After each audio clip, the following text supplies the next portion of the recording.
السلام علیکم ورحمۃ اللہ نحمدہ ونصلی علی رسولہ الکریم اما بعد فاعوذ باللہ من الشیطان الرجیم بسم اللہ الرحمن الرحیم رب اشرح لی صدری ویسر لی امری واحلل عقدۃ من لسانی یفقہوا قولی۔ الحمدللہ، اللہ کا احسان ہے، اللہ کا شکر ہے کہ ہم آج سورہ الفاتحہ کو ایک دفعہ پھر پڑھیں گے اور اسے سمجھیں گے، اور اللہ سبحانہ تعالیٰ نے اس صورت کا پڑھنا ہمارے لیے ہر نماز کی ہر رکعت میں لازم کیا ہے، اور یہ اللہ تعالیٰ کا ایک شکر ہے اور بندے اور اللہ کے درمیان ایک مکالمہ ہے۔ تو اللہ تعالیٰ سے دعا ہے کہ جب ہم اس کو پڑھیں اور سمجھیں تو اسی طرح جب ہم نماز ادا کریں تو بالکل ویسے ہی جیسے ہم اللہ سبحانہ تعالیٰ سے بات کر رہے ہیں۔ تو شروع کرتے ہیں۔ سب سے پہلے اعوذ باللہ من الشیطان الرجیم۔ تلاوت سے پہلے تعوذ کا حکم اللہ کی طرف سے ہے۔ قرآن کریم کی تلاوت شروع کرنے سے پہلے اعوذ باللہ من الشیطان الرجیم ضرور پڑھ لینا چاہیے، کیونکہ اللہ تعالیٰ نے فرمایا ہے فَإِذَا قَرَأْتَ الْقُرْآنَ فَاسْتَعِذْ بِاللَّهِ مِنَ الشَّيْطَانِ الرَّجِيمِ۔ سورہ نحل کی آیت ہے کہ جب آپ قرآن پڑھنے لگیں، یعنی رسول صلی اللہ علیہ وسلم کو کہا جا رہا ہے اور ظاہر ہے ہمارے لیے بھی حکم ہے، تو شیطان مردود سے اللہ کی پناہ طلب کیجیے۔ اور یہ تو ظاہر ہے کہ پناہ کسی نقصان پہنچانے والی چیز یا دشمن سے درکار ہوتی ہے، اور ایسی ہستی سے پناہ طلب کی جاتی ہے جو اس نقصان پہنچانے والے دشمن سے زیادہ طاقتور ہو۔ ٹھیک ہے، یعنی جب آپ کو پتہ ہے کہ آپ نے کسی دشمن سے بچنا ہے تو آپ یقیناً اس کی طرف جائیں گے جو آپ کو اس سے بچانے کی طاقت رکھتا ہو۔ تو اب یہاں پر سوچنے والی بات ہے، شیطان ہمیں نظر نہیں آتا، وہ غیر محسوس طریقے سے ہم پر حملہ آور ہوتا ہے، ہماری سوچ پر اثر انداز ہوتا ہے، ہماری فکر پر اثر انداز ہوتا ہے۔ تو یہ دعا دراصل قرآن کی تلاوت کے دوران کج فکری سے بچنے کے لیے اور قرآن سے ہدایت حاصل کرنے کی دعا ہے۔ مطلب یہ ہے کہ جب ہم اللہ کا کلام پڑھیں تو ہمیں یہ ویسے ہی سمجھ آئے جیسے اللہ سبحانہ تعالیٰ کے رسول صلی اللہ علیہ وسلم نے ہمیں سمجھایا ہے۔ ٹھیک ہے، اور یہ وہ دعا ہے جو اللہ تعالیٰ نے خود اپنے بندوں کو سکھائی ہے اور اسے پڑھنے کا حکم دیا ہے۔ سورہ الفاتحہ کے فضائل دیکھ لیتے ہیں۔ سیدنا عبداللہ بن عباس رضی اللہ عنہ فرماتے ہیں کہ ایک دن جبریل علیہ السلام رسول اللہ صلی اللہ علیہ وسلم کے پاس بیٹھے ہوئے تھے کہ انہوں نے اپنے اوپر ایک زوردار آواز سنی۔ انہوں نے اپنا سر اٹھایا، پھر فرمایا یہ آسمان کا ایک دروازہ ہے جو آج سے پہلے کبھی نہیں کھلا۔ پھر فرمایا یہ ایک فرشتہ ہے جو آج سے پہلے کبھی زمین پر نازل نہیں ہوا۔ پھر اس فرشتے نے آپ کو سلام کیا اور 2 نوروں کی خوشخبری دی، یعنی 2 لائٹس، اور کہا یہ 2 نور آپ ہی کو دیے جا رہے ہیں، آپ سے پہلے کسی نبی کو نہیں دیے گئے، ایک سورہ فاتحہ اور دوسرا سورہ البقرہ کی آخری 2 آیات۔ آپ جب کبھی ان دونوں میں سے کوئی کلمہ تلاوت کریں گے تو آپ کو طلب کردہ چیز ضرور عطا کی جائے گی۔ یہ صحیح مسلم کی حدیث ہے جو کتاب فضائل القرآن باب فضل الفاتحہ کے سلسلے میں آئی ہے۔ تو اب یہاں پر ہمیں ایک اور بات پتہ چلی کہ جب ہم اللہ سبحانہ تعالیٰ سے دعا کریں تو اس سے پہلے سورہ الفاتحہ اور آمن الرسول پڑھیں۔ ٹھیک ہے، کیونکہ فرمایا کہ جب آپ ان دونوں میں سے کوئی ایک کلمہ تلاوت کریں گے، یعنی ان دونوں میں سے ایک کو پڑھیں گے، تو کیا ہوگا کہ آپ جو چیز آپ مانگ رہے ہیں وہ آپ کو عطا کی جائے گی۔ ٹھیک ہے، یعنی یہ بھی سورہ الفاتحہ کی فضیلت ہے جو یوزلی ہم بھول جاتے ہیں۔ یعنی جب ہمیں یہ تو یاد ہے کہ اللہ کی حمد و ثنا بیان کرنی ہے اور پھر درود پڑھ کے پھر اللہ سے دعا مانگنی ہے، لیکن اس میں یہ ہے کہ پوری سورہ الفاتحہ پڑھی جائے، اور دوسرا کیا کہ آمن رسول سے آخر تک آیات پڑھی جائیں۔ اور سورہ الفاتحہ کے مختلف نام ہیں۔ سیدنا ابو سعید بن معلیٰ فرماتے ہیں کہ آپ صلی اللہ علیہ وسلم نے مجھے فرمایا میں تجھے قرآن کی ایک ایسی صورت بتاؤں گا جو قرآن کی سب صورتوں سے بڑھ کر ہے، اور وہ ہے آیت الحمدللہ رب العالمین۔ وہی سبع من المثانی ہے اور قرآن عظیم ہے جو مجھے دیا گیا ہے۔ یہ بخاری کتاب و تفسیر کی حدیث ہے اور تفسیر سورہ الفاتحہ میں بھی آئی ہے۔ سبع من المثانی سے مراد یہ ہے کہ 7 بار بار دہرائی جانے والی آیات۔ ٹھیک ہے، اور یہ کب دہرائی جاتی ہیں؟ بار بار نمازوں کے دوران، نماز کی ہر رکعت میں ہم سورہ الفاتحہ کی تلاوت کرتے ہیں۔ سیدنا ابو ہریرہ رضی اللہ عنہ فرماتے ہیں کہ آپ صلی اللہ علیہ وسلم نے فرمایا سورہ الحمد ہی ام القرآن، ام الکتاب، اور دہرائی بھی 7 آیتیں ہیں۔ ترمذی ابواب تفسیر سورہ محمد کی حدیث ہے۔ تو اس سورت کا سب سے زیادہ مشہور نام جو ہمیں پتہ ہے وہ کیا ہے؟ الفاتحہ ہے۔ اس کے معنی ہے اوپننگ، یعنی دیباچہ، کھولنے والی، مقدمہ یا پیش لفظ۔ پری فیس ہوتا ہے نا بک کے شروع میں، وہ سمجھ لیں ایک طرح سے، ٹھیک ہے. تو یہ ایک دعا ہے جو بندوں کو سکھائی گئی ہے کہ وہ اس انداز سے اللہ سے ہدایت طلب کیا کریں، اور باقی سارا قرآن اس دعا کا جواب ہے. اور اس سورت کا ایک نام سورت دعا بھی ہے. اور دوسرا یہ کہ یہ سورت سارے مضامین میں قرآن کا اجمالی خلاصہ ہے، یعنی مختصر طور پر قرآن کے جو سارے مضامین آگے ہم پڑھیں گے وہ اس صورت میں بتا دیے گئے ہیں، ٹھیک ہے. یعنی کہ قرآن میں آپ کیا کیا پڑھو گے وہ یہاں پر بتا دیا گیا ہے. یعنی کہ آپ یہ دیکھیں ایک چھوٹی سی صورت میں پورے قرآن کا ایک طرح سے خلاصہ آ گیا ہے، ٹھیک ہے. اور اس صورت کو رسول صلی اللہ علیہ وسلم نے خود قرآن عظیم ام الکتاب اور ام القرآن فرمایا ہے، اور یہ سورت سارے قرآن کا خلاصہ ہے. اور اس میں آپ یہ دیکھیں کہ قرآن میں مختلف طرح کے مضامین ہیں جو ہم پڑھتے ہیں. مثلاً اللہ تعالیٰ کی نعمتوں کی یاد دہانی کرائی جاتی ہے ہمیں قرآن میں، ٹھیک ہے. اسی طرح اللہ تعالیٰ کے دنوں کی یاد کرائی جاتی ہے. دنوں کا مطلب یہ ہے کہ اللہ سبحانہ و تعالیٰ کی طرف سے مسلسل انسانوں کی ہدایت کے لیے رہنمائی آتی رہی. آپ یہ دیکھیں نا کہ اگر ہمارے پاس قرآن و حدیث کی رہنمائی نہ ہو تو انسان کتنا گم کردہ رہا ہے، یعنی وہ کتنا لاسٹ ہے اور اس کو پتہ ہی نہیں ہے.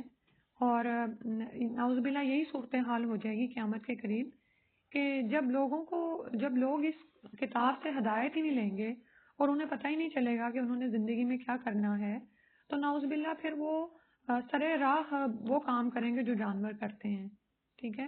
تو انسان کی ہدایت کے لیے اللہ سبحانہ تعالیٰ نے آسمانوں سے مسلسل ہدایت اتاری اور رسول یہ ہدایت لے کر آتے رہے. اور رسول آئے، انہوں نے لوگوں کو دین توحید کی طرف بلایا. کچھ لوگوں نے مانا اور کچھ نے انکار کیا. تو جن لوگوں نے مانا اللہ سبحانہ تعالیٰ نے ان کی رسولوں کے ساتھ مدد کی، اور باقی جو تھے ان پر اللہ کا عذاب آیا ان کی نافرمانی کی وجہ سے، ٹھیک ہے. تو ایسی ہلاک شدہ قوموں کا قرآن میں ذکر ہمیں ملتا ہے. یہی دراصل اللہ کے ایام یعنی اللہ کے دن ہیں، ٹھیک ہے. تو اس کا بھی ذکر سورہ الفاتحہ میں ہمیں مل جاتا ہے. یعنی آپ یہ دیکھیں کہ صرف 7 آیات کی ایک صورت ہے اور پورے قرآن کی بات ہمیں بتا دیتی ہے. اسی طرح قرآن میں ہم موت اور اس کے بعد پیش آنے والے واقعات کے بارے میں پڑھتے ہیں. یعنی قرآن میں ہمارا ذکر ہے کہ ہمارے ساتھ کیا ہونا ہے، اور یہی کہ ہم مر کے دوبارہ زندہ ہوں گے، اللہ کے ہاں ہماری باز پرس ہوگی، اور یہ چیز بھی سورہ الفاتحہ میں آ جاتی ہے. اسی طرح احکامات کا علم یعنی احکام شریعہ جو ہیں وہ ہمیں ملتے ہیں. اور کیونکہ یہ اللہ سبحانہ و تعالیٰ ہمیں اپنی نعمتوں کا احساس کیوں دلاتے ہیں، یا یہ کہ اپنے دنوں سے ہمیں کیوں ڈراتے ہیں، یا یہ کہ موت کے بعد ہمیں کیا پیش آنے والا ہے، یہ سب کچھ یاد دہانی ہمیں کیوں کرائی جاتی ہے کہ جو اللہ کی رہنمائی ہے، جو احکامات اللہ تعالیٰ کے ہیں، ہم ان کو اپنی پوری رضا اور رغبت کے ساتھ لے لیں اور ان پر عمل کریں، ٹھیک ہے. اسی طرح بعض اوقات ہم دیکھتے ہیں کہ قرآن میں ایسا علم بھی ہے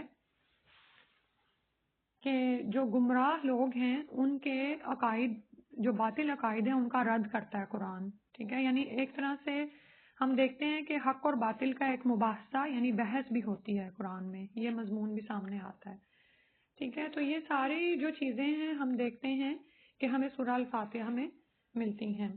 پھر اس کے بعد ہے اس سورہ کا نام الشفا اور الرقیہ بھی ہے.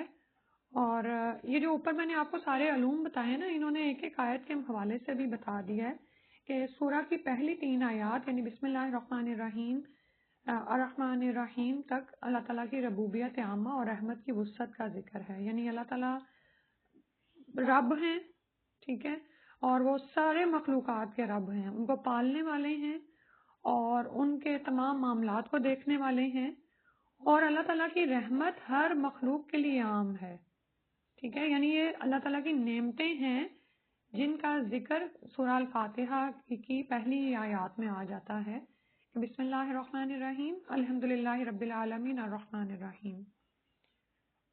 پھر اس کے بعد ہے چوتھی آیت جو مالکی یوم الدین ہے، اس میں ہمیں پتہ چلتا ہے کہ ہم نے مر کے اللہ کے سامنے حاضر ہونا ہے اور وہ قیامت کے دن کا مالک ہے اور ہمیں حساب دے گا۔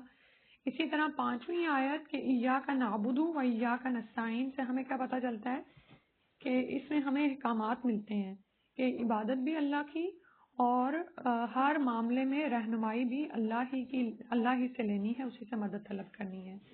اسی طرح 6 آیت اللہ تعالیٰ سے دعا اور اللہ تعالیٰ سے تعلق پر مشتمل ہے کہ اہدنا الصراط المستقیم، اور یہ بھی دراصل احکامات کے اندر ہی آتی ہے کہ ہم اللہ تعالیٰ سے یہ دعا مانگتے ہیں کہ ہمیں سیدھا راستہ دکھا دے، یعنی ہماری ان احکامات کی طرف رہنمائی کر دے جس سے ہم اللہ کو راضی کر سکیں، ٹھیک ہے۔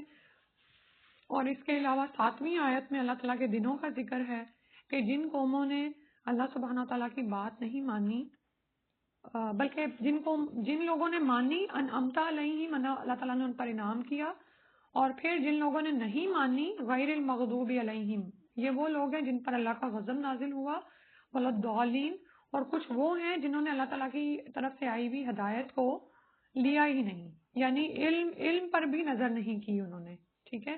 ایک تو مغضوب ہے نا، جنہوں نے علم تو لیا لیکن اس کے مطابق عمل نہیں کیا، لیکن الضالین جو دوسرے ہیں وہ تو ویسے ہی گم کردہ راہ ہیں، انہوں نے اس ہدایت کی طرف سر ہی نہیں اٹھایا، ٹھیک ہے۔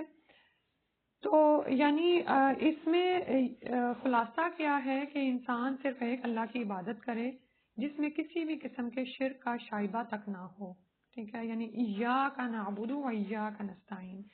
اور جو آگے ہم پڑھ رہے تھے کہ اس سورت کا نام شفا اور رقیہ بھی ہے، اور اس میں جو ہے ایک لمبی حدیث ہے جو ہم پڑھ لیتے ہیں انشاءاللہ، کیونکہ بعض اوقات ہمیں زندگی میں جو مسائل پیش آتے ہیں نا تو ہم اتنے وانڈر ہوتے ہیں، یعنی ہمیں سامنے کی چیز نظر نہیں آ رہی ہوتی کہ ہم کیوں نہیں سورہ الفاتحہ پڑھ کے اپنے لیے اللہ تعالیٰ سے صحت و عافیت طلب کرتے، ٹھیک ہے۔ اور آپ یہ دیکھیں کہ جب رسول صلی اللہ علیہ وسلم قیامت والے دن اللہ کے ہاں شکوہ کریں گے نا کہ اے میرے رب، میری قوم نے اس قرآن کو پیچھے ڈال دیا تھا، چھوڑ دیا تھا، متروک کر دیا تھا۔ متروک کرنے کا مطلب یہ ہے کہ یعنی آپ یہ دیکھیں کہ فی زمانہ کوئی شخص اگر قرآن کو سیکھ رہا ہے نا تو وہ اس کو چھپائے گا دوسرے سے، اس کو شرم آئے گی کہ یہ میں کسی کو کیا بتاؤں۔ اسی طرح اگر کوئی والدین ہیں اور وہ بڑا اپنے بچے کو کوئی عالم بنا رہے ہوتے ہیں، تو اگر وہ کسی ایسی محفل میں بیٹھے ہوں جہاں پر لوگوں کے بچے، کوئی انجینئر بن رہا ہے، کوئی سائنسدان ہے، کوئی ڈاکٹر ہے، تو ایسی جگہوں پہ جو ایسے والدین ہوتے ہیں جن کے بچے حافظ قرآن ہیں یا عالم ہی ہیں، تو وہ شرم محسوس کرتے ہیں لوگوں کو بتانے میں، یعنی اس علم کی کوئی ورتھ ہی نہیں رہی اب، نعوذ باللہ، یعنی کم ہو رہی ہے، ختم ہو رہی ہے، یا لوگ اس کی اہمیت ہی نہیں جانتے ہیں کہ یہی دنیا اور آخرت کی بھلائی کا سامان ہے اس میں۔ اور ہم بھی دیکھیں کہ ہم اس قرآن کو کس طرح لیتے ہیں، اور تو یہاں پر آپ یہ دیکھیں کہ اس کو چھوڑنا ایک یہ بھی ہے کہ اس کے ذریعے سے شفا حاصل نہ کرنا، ٹھیک ہے۔ جو رسول صلی اللہ علیہ وسلم اللہ کے حضور شکوہ کریں گے نا کہ یا اللہ، میری قوم نے اس قرآن کو متروک کر دیا تھا، پیچھے ڈال دیا تھا، چھوڑ دیا تھا، تو اور اسی طرح بنی اسرائیل کو دیکھو کہ جب انہوں نے توریت کو پیچھے ڈالا، یعنی اس کے احکامات کی حفاظت نہ کی، اس کے حکموں پر عمل نہ کیا، تو اللہ تعالیٰ نے کیسے ان پر ذلت اور مسکنت اتاری۔ اسی طرح ہم پر بھی نعوذ باللہ امت پر ذلت اور مسکنت ہے، اور اس کا علاج قرآن میں ہے، لیکن ہم اس سے شفا نہیں لیتے، بھول ہی جاتے ہیں۔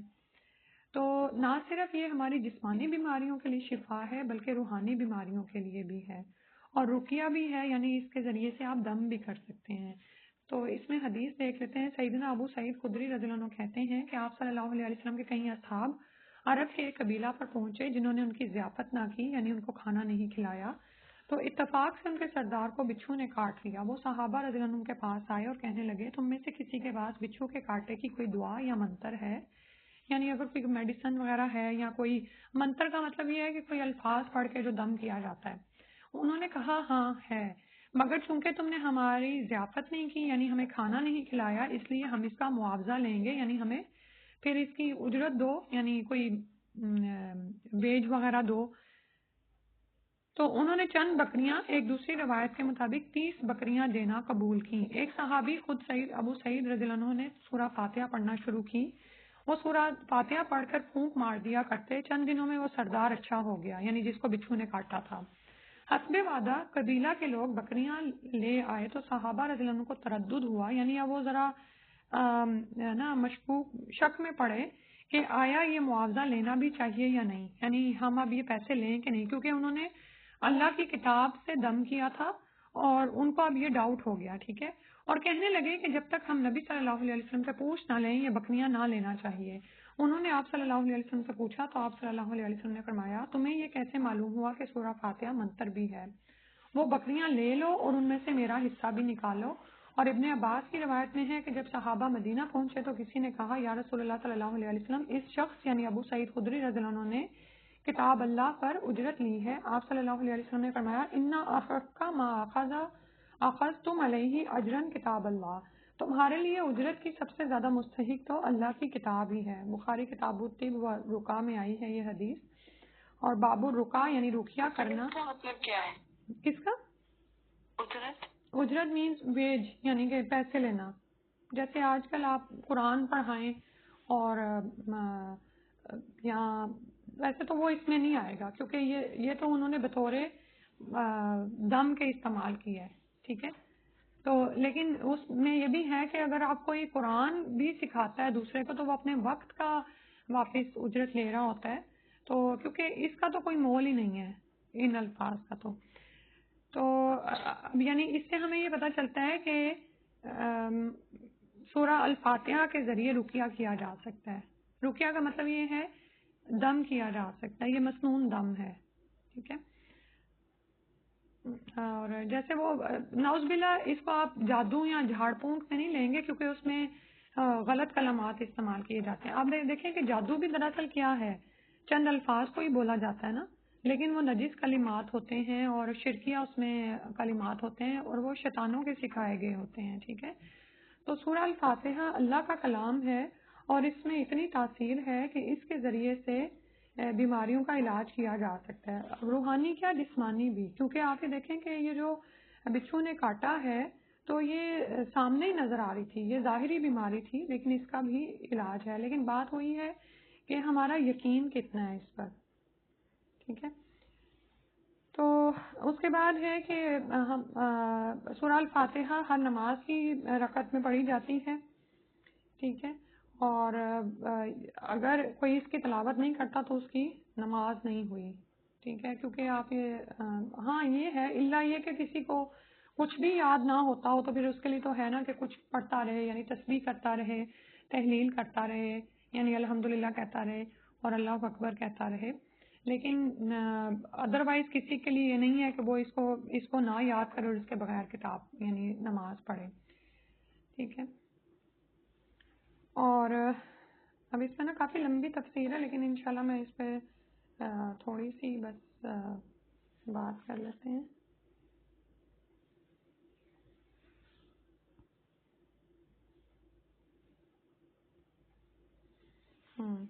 اچھا، ایک حدیث قدسی دیکھ لیتے ہیں۔ حدیث قدسی میں ہے، حدیث قدسی کا مطلب ہے کہ جو اللہ سبحانہ تعالیٰ نے فرمایا ہے لیکن وہ حدیث میں آیا ہے، ٹھیک ہے۔ اللہ تعالیٰ نے فرمایا قسمت الصلاۃ بینی و بین عبدی، کہ میں نے صلاۃ یعنی نماز کو اپنے اور اپنے بندے کے درمیان تقسیم کر دیا ہے، یعنی سورہ الفاتحہ، جس کا نصف یعنی آدھا حصہ اللہ تعالیٰ کی حمد و ثنا اور اس کی رحمت اور ربوبیت اور عدل و بادشاہت کے بیان میں ہے، اور نصف حصے میں دعا اور مناجات ہے جو بندہ اللہ کی بارگاہ میں کرتا ہے، یعنی شروع میں ہم اللہ تعالیٰ کی حمد و ثنا کرتے ہیں۔ آپ یہ دیکھیں نا کہ اگر سورہ الفاتحہ کو انسان پوری تسلی کے ساتھ دل کے سکون کے ساتھ پڑھے اور محسوس کرتے ہوئے کہ الحمدللہ رب العالمین، کہ یہ اللہ تمام ہی تعریفیں اللہ کے لیے ہیں جو سارے جہانوں کا پالنے والا ہے، یعنی وہ رب ہے سب کا، تو اس بڑی ہستی کے سامنے ہم کھڑے ہیں اور اس کی ہم تعریف بیان کرتے ہیں، اور پھر اس کی رحمت ہر مخلوق پر ہے اور ہر مخلوق کا وہی رب ہے، اور پھر اس سے اللہ تعالیٰ کی قدرت اور عظمت بھی ذہن میں آتی ہے نا کہ وہ صرف میرا رب نہیں ہے، وہ تو اتنی بڑی بڑی کائناتوں کا رب ہے اور ان کائناتوں میں جو بھی مخلوقات ہیں ان سب کا رب ہے، اور بے شمار ایسی چیزیں جن کے بارے میں تو ہمیں علم ہی نہیں ہے، ٹھیک ہے۔ ویسے اب یہ دیکھیں کہ ہم بہت ترقی کر چکے ہیں اور سمندر کی مخلوقات کے بارے میں بھی انسان جان رہا ہے، لیکن ہواؤں میں، زمین میں، سمندر میں کتنی مخلوقات ہیں جن کا ہمیں علم نہیں ہے. تو اللہ سبحانہ تعالیٰ کی عظمت بھی انسان کے دل پہ بیٹھتی ہے جب وہ اس طرح سے اللہ کی حمد و ثنا کرتا ہے کہ الحمدللہ رب العالمین. اور پھر الرحمن الرحیم، کہ اللہ تعالیٰ رحیم ہے، چاہے کوئی مسلمان ہے یا کافر ہے یا سرکش ہے، باغی ہے یا اللہ کو ماننے والا ہے، کوئی بھی انسان ہے یا کوئی بھی مخلوق ہے، سب پر اللہ تعالیٰ کی رحمت ہو رہی ہے. ہر کوئی اللہ تعالیٰ سے رزق حاصل کر رہا ہے. ٹھیک ہے، تو الرحمن الرحیم ہی اگر انسان سمجھ کے پڑھے تو آگے دیکھیں کہ زندگی میں ہم بے شمار نعمتیں استعمال کرتے ہیں، اور اتنی نعمتیں ہیں کہ اگر ہم ان کو شمار کرنا چاہیں تو گن نہیں سکتے ہیں. کھانے پینے میں، پہننے اوڑھنے میں، ہمارے بیٹھنے کی، سونے کی جگہیں، ہمارے گھر، ہماری سواریاں، ایک ایک چیز. تو جب بندہ مومن اللہ کا شکر ادا کرتا ہے نا تو وہ یہ سب کچھ اس کے ذہن میں ہوتا ہے کہ اللہ تیرا ہی شکر ہے، تو الرحمن الرحیم ہے. اور میں تو کبھی کبھار ہی اللہ تجھے پکارتی ہوں. یعنی کیسا، یعنی انسان کیسا ناشکرا ہے کہ ہم عبادت میں بھی جب کھڑے ہوتے ہیں تو تب بھی ہماری عبادت پوری طرح سے اللہ کے لیے نہیں ہوتی. لیکن اللہ سبحانہ تعالیٰ اتنے رحیم ہیں کہ ہمیں بچپن سے کھلا رہے ہیں، جب سے ہم پیدا ہوئے ہیں. اتنی بے شمار نعمتیں اللہ تعالیٰ عطا ہمیں کیے ہوئے ہیں. ٹھیک ہے، تو جب انسان کی نظر ایسی ہو جاتی ہے نا تو پھر وہ کوئی دل میں شکوے شکایات یا وسوسے یا دوسروں سے حسد نہیں ہوتا کہ فلاں کے پاس تو اتنی نعمتیں ہیں، فلاں کے پاس ایسی ہیں. ٹھیک ہے، یہ ساری منفی سوچیں جو ہے نا یہ شیطان کے وسوسوں سے آ رہی ہوتی ہیں کہ وہ ہماری نظریں اللہ تعالیٰ کے احسانات سے ہٹا دیتا ہے. حالانکہ اگر انسان سوچے اور کمپیریزن کرے کیسے، ان لوگوں سے جو اسی دنیا میں اسی زمین پر رہتے ہیں لیکن ان کے پاس وہ نعمتیں نہیں ہیں جو ہمارے پاس ہیں. تو یعنی کہ ہم اگر سجدے میں بھی پڑے رہیں تو ہم اللہ کا شکر نہیں ادا کر سکتے. تو اگر انسان شعوری کوشش کے ساتھ اللہ کے سامنے عاجزی اختیار کرتے ہوئے سورہ الفاتحہ کو پڑھے تو کیسے دل میں سکون اترتا چلا جاتا ہے اور انسان کی نماز بھی پھر سنورتی چلی جاتی ہے. ٹھیک ہے، پھر ہے مالکی یوم الدین، کہ ہم اس بات پر ایمان لاتے ہیں کہ اللہ تعالیٰ عادل بادشاہ ہیں اور وہی تمام جہانوں کا بادشاہ ہے. اور دنیا میں تو اللہ تعالیٰ نے کچھ بادشاہوں کو اختیارات دیے ہوئے ہیں لیکن قیامت والے دن یہ بھی ختم ہو جائیں گے اور ہر ایک کی قسمت کا فیصلہ اللہ سبحانہ و تعالیٰ ہی کریں گے. ٹھیک ہے، یعنی روز جزا کے وہی مالک ہیں.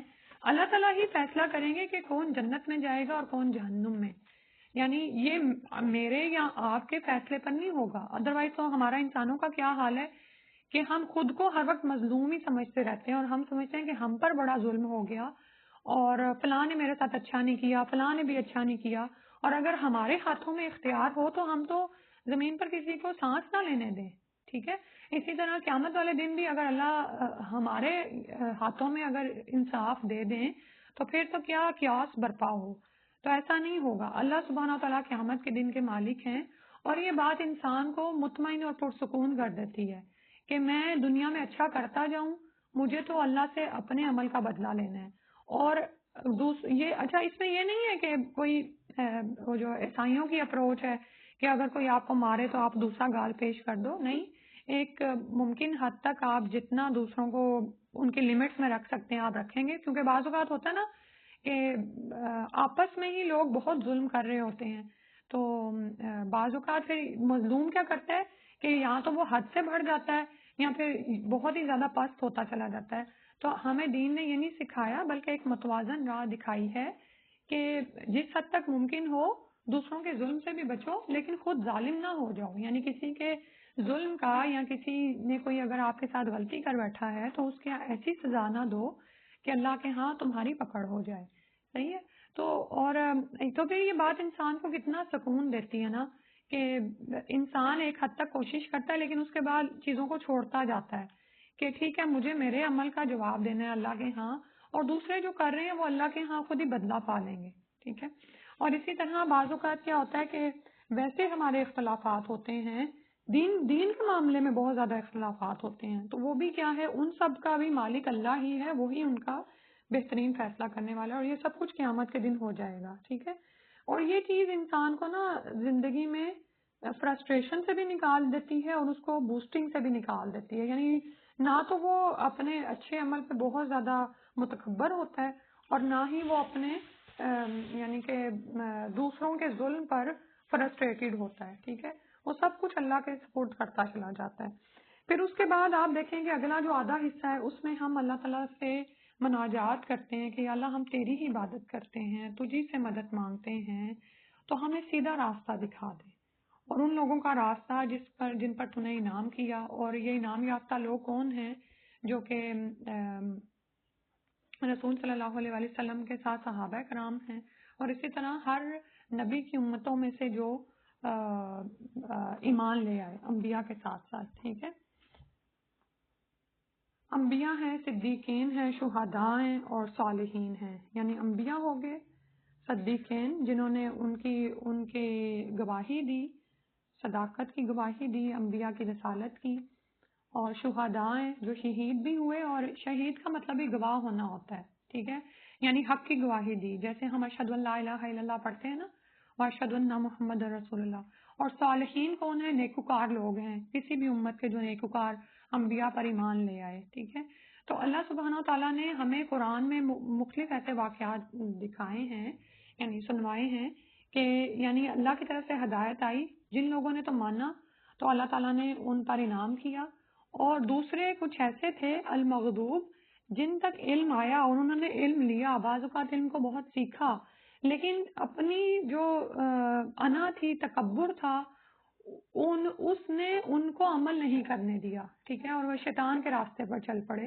اور اسی طرح ہم دیکھتے ہیں کہ اللہ سبحانہ تعالیٰ نے ہمارے لیے آدم اور حوا علیہم السلام اور شیطان کا قصہ قرآن میں 7 مقامات پر بیان کیا ہے. ٹھیک ہے, تو وہ بھی اسی لیے کہ آپ یہ دیکھیں گے شیطان بھی وہ ہے جس پر اللہ تعالیٰ کی لعنت ہوئی اور وہ اللہ کی رحمت سے دور ہوا. ٹھیک ہے, اور پھر اس نے جب یہ تہیہ کیا کہ میں لوگوں کو بہکاؤں گا, تو پھر کیا ہوتا ہے کہ جب بھی نبی آیا تو شیطان نے اس انبیاء کی دعوت میں رکاوٹیں ڈالنی شروع کی. ٹھیک ہے, اور لوگوں کو پھر شرک میں ڈالتا چلا گیا, کیونکہ جیسے ابھی ہمیں پڑھا کہ سورہ الفاتحہ ہمیں ایک رب کی عبادت کی طرف لے کر آتی ہے. ٹھیک ہے, تو صرف اللہ کو ماننا یا اللہ کی عبادت کرنا کافی نہیں ہے, بلکہ دین کو اس کے لیے خالص کر لینا, یعنی صرف اللہ کے لیے کرنا.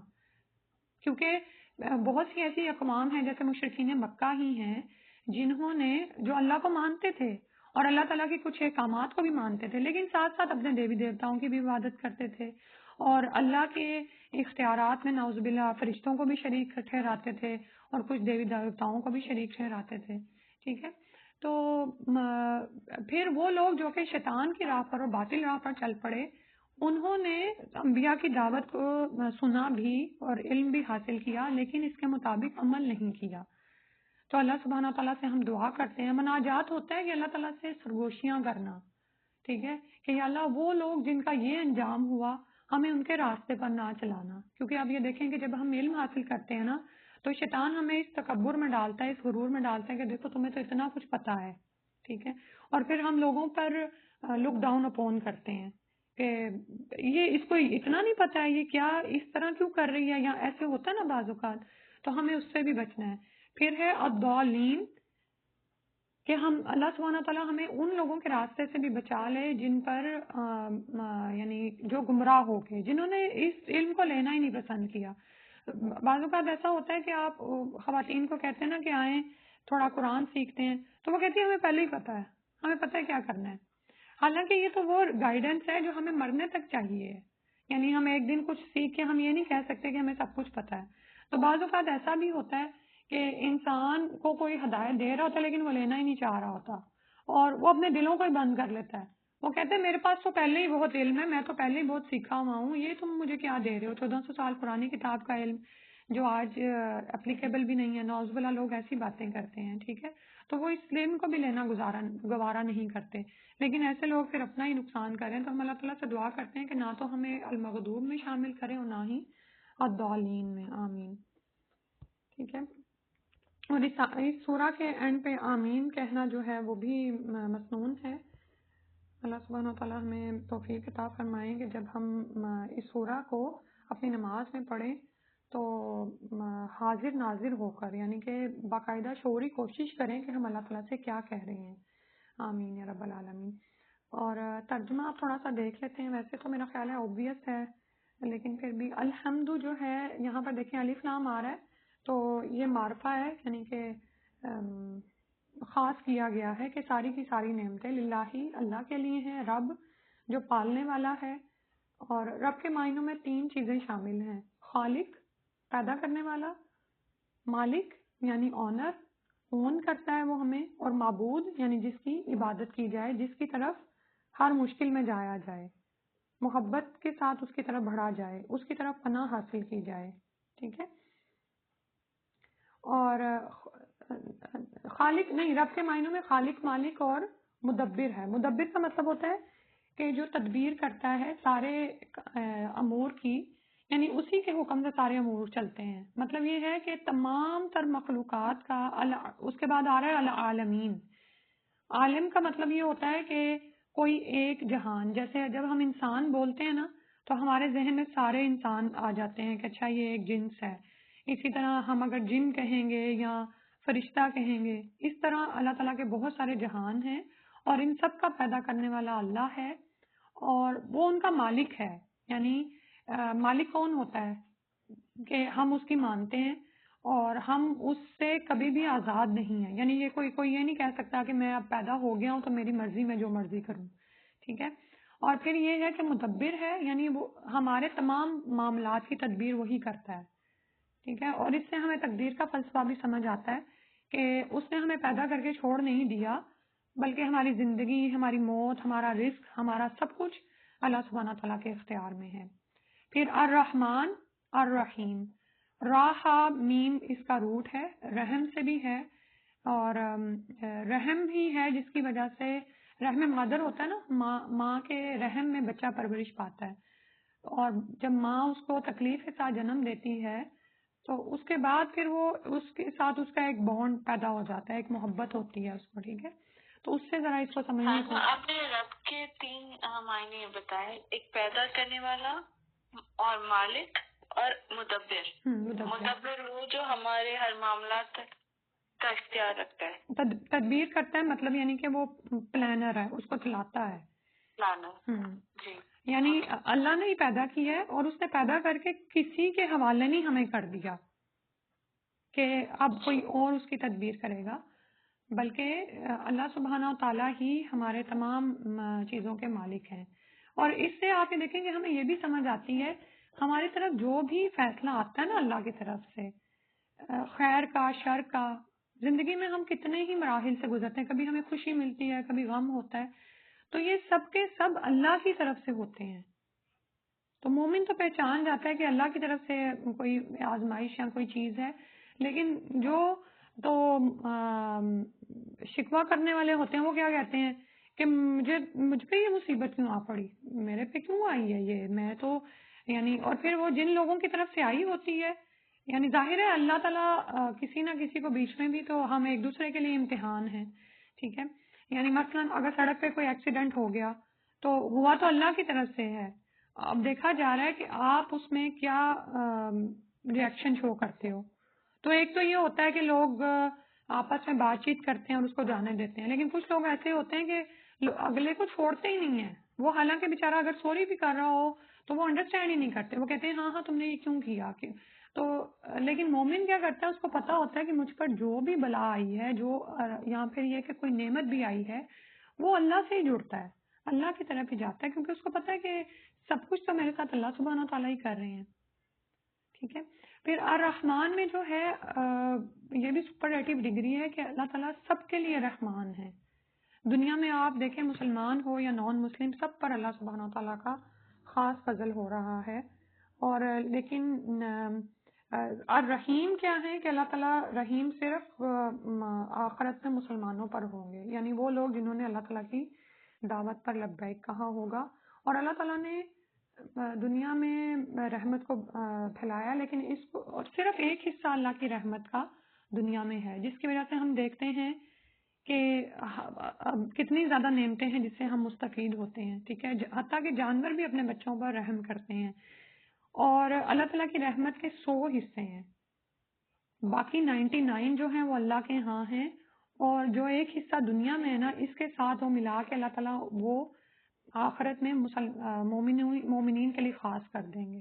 سبحان اللہ. یعنی اللہ کی رحمت کے 100 حصے مومنین کے لیے ہوں گے وہاں پر. تو جب انسان اس طرح سے علم حاصل کرتا ہے نا تو وہ کہتا ہے اچھا یا اللہ آپ تو اتنے رحیم ہیں, تو ٹھیک ہے دنیا میں جو اگر کبھی مشکلات بھی آ رہی ہیں تو انسان ان کو صبر کے ساتھ گزارتا چلا جائے اور اس زندگی کے لیے تگودو کرتا رہے جو ہمیشہ رہنے والی ہے. پھر مالک یوم الدین ہے. مالک آنر ہے, یوم دن کا, الدین قیامت کے. ایاکا اونلی یو. ٹھیک ہے, اونلی یو کہہ کے نا یعنی کہ پہلے سب کو نگیٹ کیا گیا ہے کہ کوئی نہیں ہے. ٹھیک ہے, یا صرف تو ہی ہے. پھر نابدو ہم عبادت کرتے ہیں. عین با دال ہے, عبد مطلب غلام بندہ, اور سلیو آپ اس کو ایک امیجن کر لینا کہ ایک سلیو کی اپنے آقا کے سامنے ماسٹر کے سامنے کیسی سچویشن ہوتی ہے. ٹھیک ہے, تو ہم اپنے آپ کو اللہ کے سامنے سلیب تصور کریں. ایاک نستعین, اور صرف تجھی سے ہم مدد مانگتے ہیں. یعنی عبادت میں جو خاص نماز ہے اس کے علاوہ بھی 24 گھنٹے ایک مومن اللہ تعالیٰ سے اپنا تعلق قائم رکھنے کی کوشش کرتا ہے, اور اسی میں پھر ہم کیا کرتے ہیں کہ سنت پر زیادہ سے زیادہ عمل کرنے کی کوشش کرتے ہیں یا دعائیں سیکھنے کی کوشش کرتے ہیں. پھر اہدنا الصراط المستقیم, اہدی ہدایت دے, دکھا نہ ہم کو, الصراط یہاں پر بھی یہ اسم معرفہ ہے یعنی خاص راستہ, المستقیم سیدھا, ٹھیک ہے, جو قائم ہے. اور وہی اس میں صراطہ راستہ, اللہ زینہ ان لوگوں کا, انعمتا انعام کیا تو نے, یعنی یا رب تو نے انعام کیا, علیہم اوپر ان کے, غیری نہ کے, المغضوب جو جن پر غضب نازل ہوا, غین دعاد با اس میں آپ کو روٹ نظر آ رہا ہے نا, یعنی جن سے اللہ تعالیٰ ناراض ہوا اور ان پر پھر عذاب بھی آئے, تباہیاں بھی آئیں ان لوگوں پر, علیہم اوپر ان کے, ولا اور نہیں, الضالین جو کہ بھٹکے ہوئے نہیں ہیں, یعنی ان کا بھی راستہ نہ ہو, جو بھٹک گئے ان کا بھی راستہ نہ ہو. دعاد لام لام ہے یعنی جنہوں نے اپنا راستہ ہی کھو دیا. ٹھیک ہے, تو الحمدللہ سورہ فاتحہ ہو گئی. اچھا ٹائم اب آپ کا کافی ہو گیا ہے. دوسری والی کتاب میں اس کو آرام سے ہی دیکھنا پڑے گا. یہ بھی کر سکتے ہیں کہ نیکسٹ ٹائم شروع کر لیں پھر. جی میں ابھی اس کا ترجمہ یاد کر کے آپ کو سناؤں گی, اسی والے دن ہم باقی کا تفصیل مکمل کر لیں گے انشاءاللہ. نہیں تفسیر تو اس کی پوری ہو گئی ہے. وہ جو دوسری کتاب تھی نا کہ رسول صلی اللہ علیہ وسلم کے معاملات, اور وہ پھر ہم بعد میں کریں گے. اگر ایک آدھا آپ ٹھیک ہے وہ بک تو ہم نیکسٹ ٹائم شروع کریں گے, پر کوئی ایسی سنت یا کچھ آپ اگر بتانا چاہیں تو.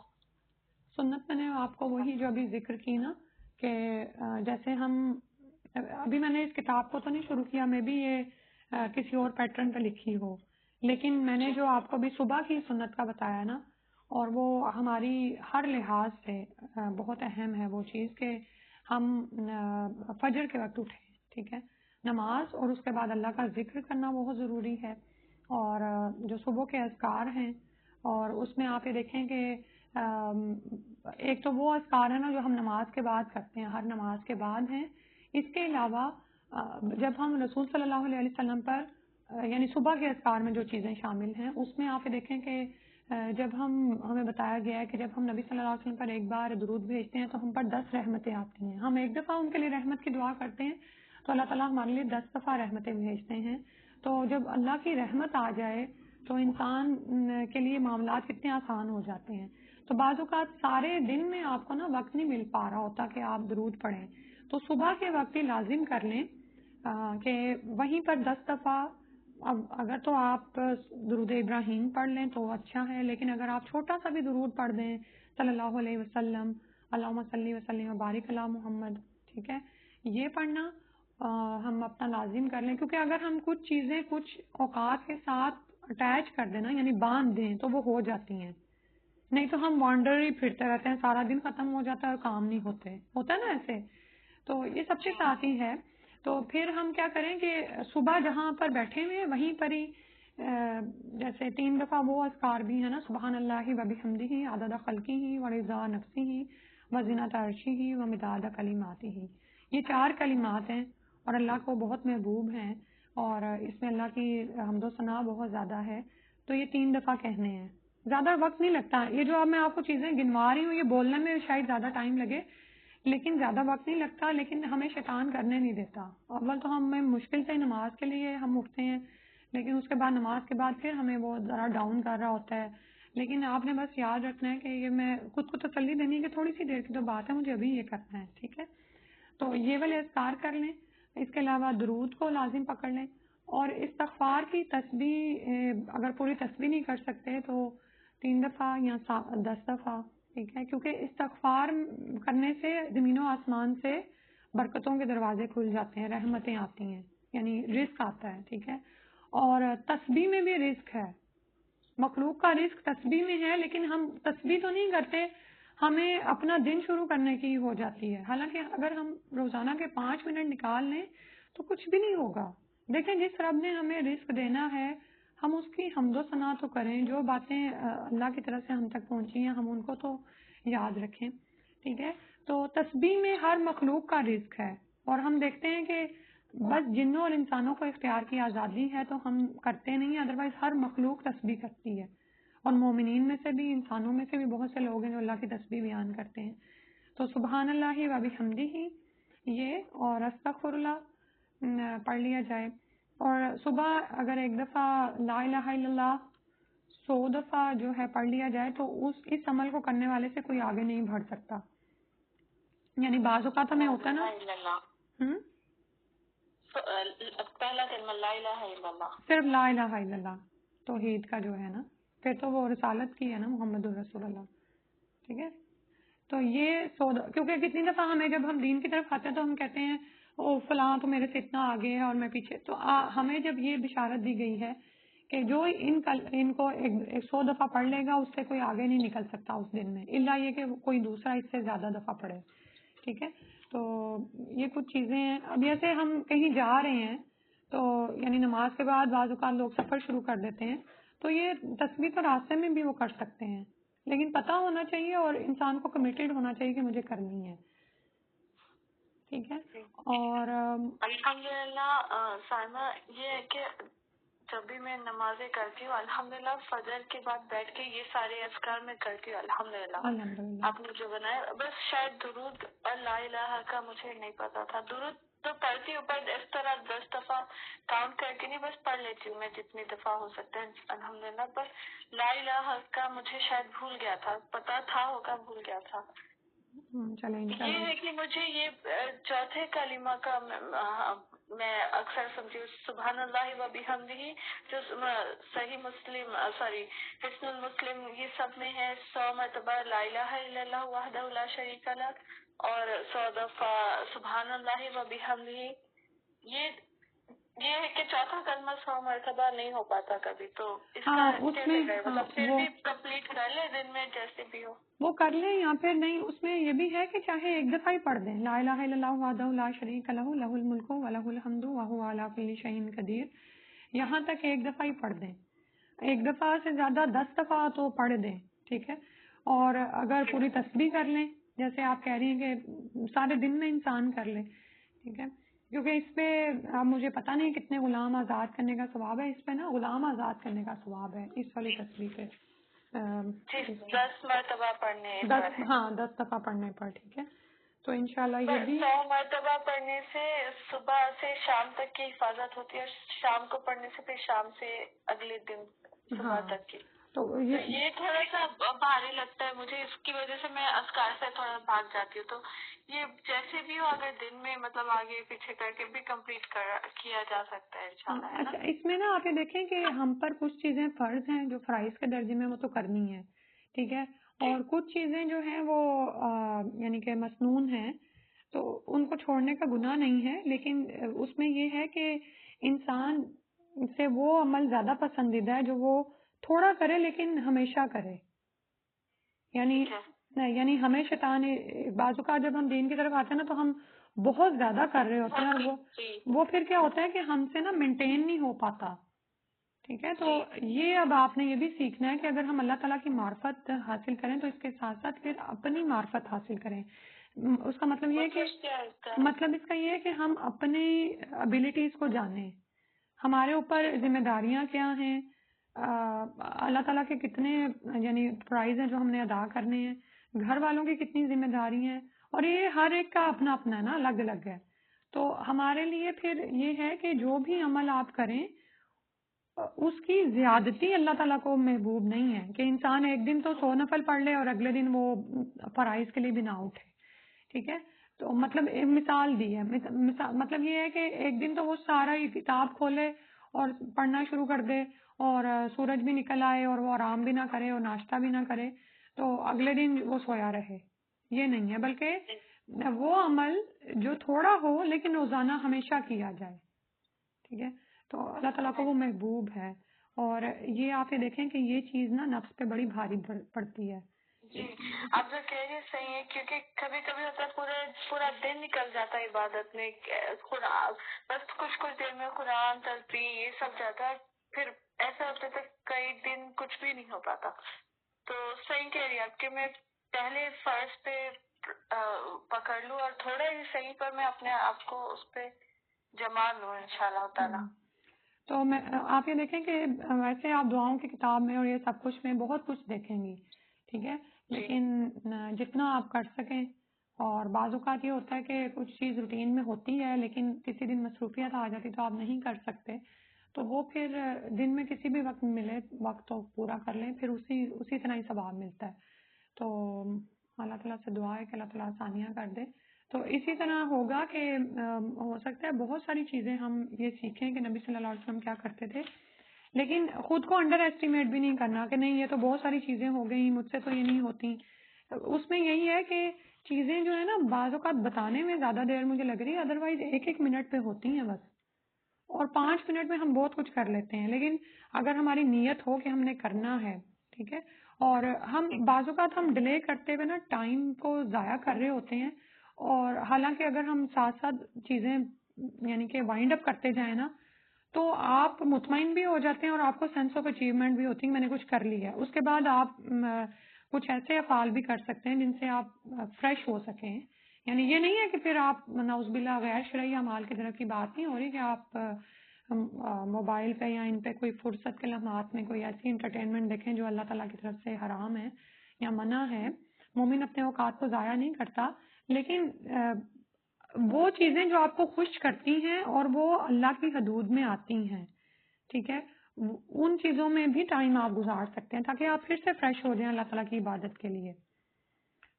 میں بھی مجھے ایکسپلین نہیں کرنا آ رہا. جیسے آپ یہ دیکھیں کہ ایک تو یہ نا کہ ہم دین سیکھ رہے ہیں، یہ تو بہت ہی اعلیٰ درجے کا کام ہے اور یہ سکھا رہے ہیں، ٹھیک ہے، لیکن اس کے علاوہ ہر انسان میں کوئی نہ کوئی ایسی خوبی ہوتی ہے جو وہ دیکھنا پسند کرتا ہے. یا بعض اوقات جیسے میں چلے اپنی مثال دیتی ہوں تاکہ بات سمجھنی آسان ہو جائے کہ مجھے اپنی زندگی میں جو ہے نا جو مسائل پیش رہے یعنی کہ لوگوں کے ساتھ تعلقات میں، تو میں پھر میرے اندر اللہ تعالیٰ نے یہ جیسے ہوا کہ مجھے دوسروں کو ان مسائل میں رہنمائی دینی ہے، ٹھیک ہے.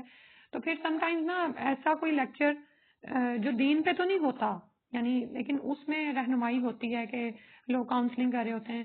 تو اسی طرح بعض اوقات آپ یہ دیکھیں کہ آپ کو اچھی کوکنگ نہیں آتی ہوتی لیکن آپ کے گھر میں کوکنگ کی ضرورت ہے، تو بہت زیادہ نا اس میں انسان پڑھے لیکن کوئی اچھی ریسیپی یوٹیوب پہ دیکھ لی یا ویسے، تو اس سے انسان فریش ہوتا ہے اور آپ کا کام آسان ہو جاتا ہے نا. کہ وہ کام وہ جو چیز آپ نے میں بھی آپ کو ویسی اچھی چیز نہ بنانی آتی ہو، یا اسی طرح اور بھی ہر ایک بندے کے انٹرسٹ ڈفرینٹ طرح کے ہوتے ہیں تو وہ ان میں بھی تھوڑا ٹائم لگا سکتا ہے. لیکن ہوتا یہ ہے نا کہ ہم دین کے کاموں کو ان کے اوقات پہ کر نہیں رہے ہوتے، وہ بھی ہمارے سر پر سوار ہوتے ہیں اور ہم اپنے مائنڈ کو فریش بھی نہیں کر رہے ہوتے. تو اللہ تعالیٰ نے یعنی یہ دین اس لیے نہیں ہمارے لیے اتارا کہ ہم ہر وقت ایک طرح سے فرسٹریشن کا ہی شکار رہیں، اور کیونکہ مومن تو پرسکون رہتا ہے، پر مطمئن ہوتا ہے اور اچھا اخلاق برتتا ہے دوسروں کے ساتھ. صحیح ہے، انشاءاللہ اللہ تعالیٰ ہمیں ویسا بنا دے. آمین یا رب العالمین. دعا کر لیتے ہیں. سبحانک اللہم و بحمدک اشہد ان لا الہ الا انت استغفرک و اتوب الیک.